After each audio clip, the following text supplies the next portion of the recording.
Fala pessoal, beleza? Mais uma vez é o Luciano do Criatório Casa dos Colírios, bem-vindo a mais um vídeo para o canal. Pessoal, eu tô tratando aqui dos pássaros agora de manhã, só ainda nem nasceu ainda. Botei o colheiro urano aqui para lavar o fundo da gaiola, trocar a alimentação. Tô reparando ele aqui, pessoal, não sei se vocês lembram, na semana passada, quem acompanha o canal aí, eu mostrei esse pássaro aqui, ele tá fazendo a muda. Semana passada ele estava sem cauda, as penas das asas toda pequenininha, caindo muita pena grande. Olha só, pessoal, que eu falo para vocês, quando a gente coloca o pássaro para fazer muda numa gaiola pequena, numa gaiola menor, que ele tende a fazer a muda mais rápido. Olha como é que esse pássaro já tá, pessoal. Ó. Olha a cauda dele, já está quase igualando, as penas das asas já estão crescendo bem também. Os cartuchos na cabeça, tem alguns ainda, mas já está bem mais fechado. Entendeu, pessoal? É o que eu sempre falo para vocês. É a questão de colocar o pássaro para fazer a muda na gaiola menor. Eu tenho essa preferência por quê? Porque ele faz a muda mais depressa. Entendeu, pessoal? Isso é uma tendência. Se a gente colocar ele para fazer a muda num voador, por exemplo, a tendência é que ele demore mais um pouquinho, que ele vai ter que se esforçar um pouco mais para voar. Então a quantidade de pena ela vai cair mais lentamente. Mas é dessa forma. Olha só como é que ele já está bonito. Entendeu, pessoal? Às vezes é bom a gente colocar o pássaro para fazer a muda na gaiola menor, que ele vai fazer mais rápido a muda, entendeu? Só que uma coisa, pessoal, uma observação.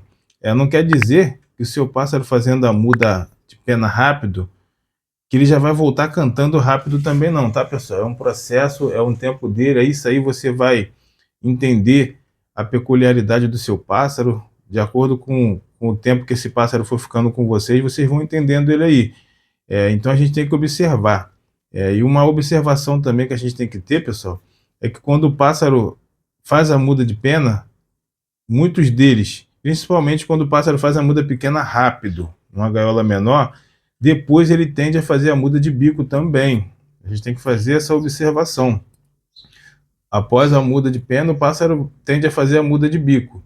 Se o pássaro fizer a muda numa gaiola maior, num voador, por exemplo, ou solto num viveiro, sei lá, que tem gente que gosta de fazer esse tipo de manejo, a muda vai ser mais demorada. Então, ele tende a fazer as duas junto, que o processo vai ser mais longo. O pássaro fazendo a muda num espaço maior, ele vai demorar de 3 a 4 meses para fazer a muda total. Então, dentro desses 3 a 4 meses, possivelmente ele vai fazer a muda de pena e a muda de bico também junto, devido à demora da queda das penas e alguns fatores que a gente tem que observar.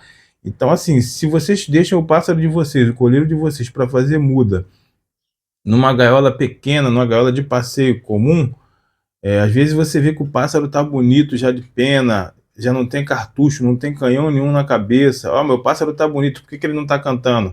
Observe o bico. Muitas das vezes ele possa estar fazendo a muda de bico. É um período também que é difícil para o pássaro. No período de muda de penas e o período de muda de bico. O período de muda de penas eu já falei para vocês, o pássaro ele tende a ter uma febrezinha, ele fica mais quietinho devido à queda das penas. A gente deve imaginar o pássaro trocando todas as penas e nascendo de novo. É um procedimento que é uma renovação e o pássaro tende a sentir um pouco isso. E na muda de bico também. Na muda de bico a gente tem que observar até a alimentação do nosso pássaro. Se você perceber que seu pássaro não está se alimentando direito, está comendo menos, observe a alimentação que você está colocando na gaiola do seu pássaro.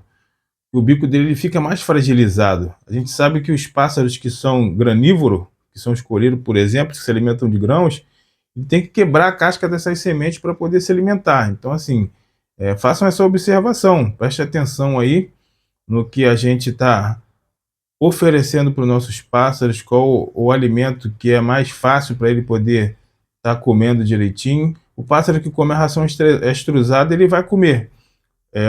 Dê prioridade sempre para as rações extrusadas que tem os grãos menorzinhos, tá bom? Que é mais fácil do pássaro estar engolindo aí, pessoal. Então, algumas observações que a gente tem que ter. Muitas das vezes o pássaro secou a muda de penas, o cara acha que, pô, por que esse passarinho não está cantando? Ele pode estar fazendo a muda de bico. Então faça essa observação e continue tratando dele com o mesmo carinho, com o mesmo amor que a gente tem aí. Beleza, pessoal? Eu sempre falo para vocês, o processo principal da criação de pássaros é entender o seu pássaro e ter paciência.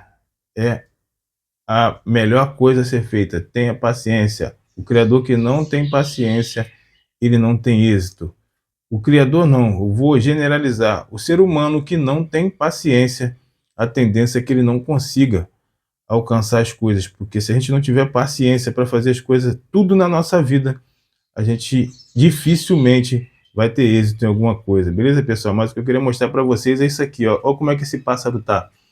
Uma semana, de semana passada para cá, olha a evolução dele, a cauda já está quase igualando, alguns poucos cartuchos na cabeça. Eu acredito que na semana que vem, esses cartuchos já vão ter sumido da cabeça do Urano, a cauda já vai estar igual, assim como as penas da asa. Vamos ver quando que ele vai vir para fazer a muda de bico aí. Beleza, pessoal? Fica essa observação. O pássaro ele faz muda de penas e muda de bico também. Não se afobe se o seu colírio finalizou a muda de penas e ainda não voltou a cantar da maneira que você quer, mas na hora certa. Depois que ele estiver bem, 100%, ele vai demonstrar isso para vocês. Beleza, pessoal? Tamo junto. Se está passando no canal pela primeira vez, não é inscrito ainda, se inscreve para estar ajudando a gente. Compartilha nossos vídeos para estar chegando outros criadores. E deixa um like pra gente aí, beleza, pessoal? Tamo junto, que Deus nos abençoe.